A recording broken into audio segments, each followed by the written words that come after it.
Welcome back to our session. In the previous session, we have seen the difference between a script and a module. So this is a module where only function definitions are there, but no invoke statements.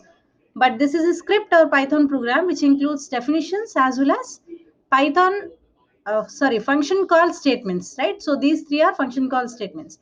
Then what is the use of creating a module? How these modules can be useful? Right, say I'm just changing this program. See, already those three functions are available in module, right? So I need not type those three functions again in my program. Simply I can import this module into this program so that I can use all the functions which are already existing, right? So how many ways we can import a module? There are two different ways. Two ways to invoke a function.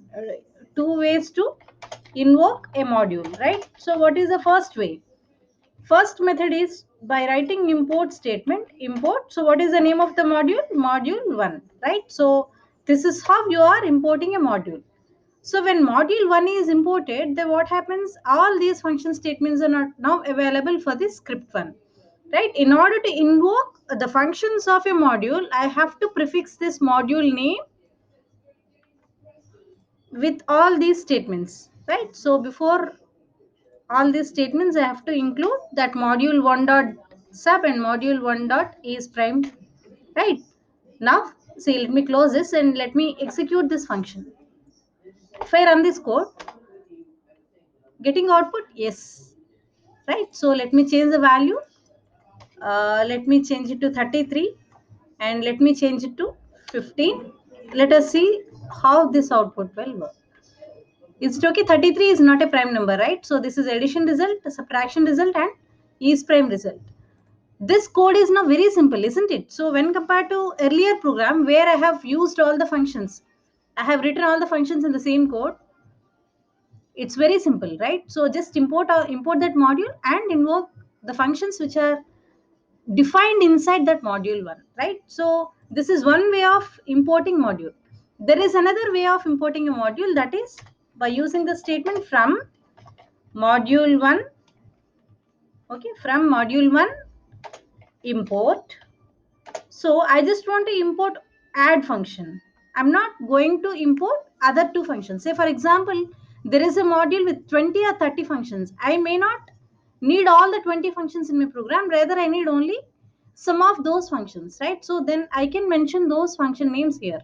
From module 1, import add, right? So if I do this import like this by using from, then I need not write this module 1. This is another difference between import statement and from module import, right? And see the difference. Actually I have imported only one function, but I'm trying to use other two functions of module 1. Is it possible? No. So before that, let me put these two in comments and let me run whether it is working or not. Let us see. Is it working? Yes, it's working. But if I try to use that subtract function which is not imported here, will it work? No, actually there is a problem. Sub is not defined. So in that case, what I have to do, let me import that also. Sub, and then now run that code. Is it importing? Yes, now it's working. I can import all the functions by writing star. If I say import star, then all the functions that are available inside that module 1 are imported. Now I can run the code. Is it clear? So there are two ways of importing a module. One is by using import module name. Another variety is that from module import star. So these two are the different ways of importing a module. What is the difference between import module and from module import? In case of import module, I need to prefix that module name here, right? So if I put this in comments and if I this statement, if I use that first method of invoking the module, import module 1, will it give any error or execute? There will be an error. Why? Because it needs prefix, right? See, it is not defined. How to avoid that error? I have to write that module 1 dot add. Then I will not get any error for add. Yes, there is a problem with sub, but not with add, right? So this is how we can use a module in another program.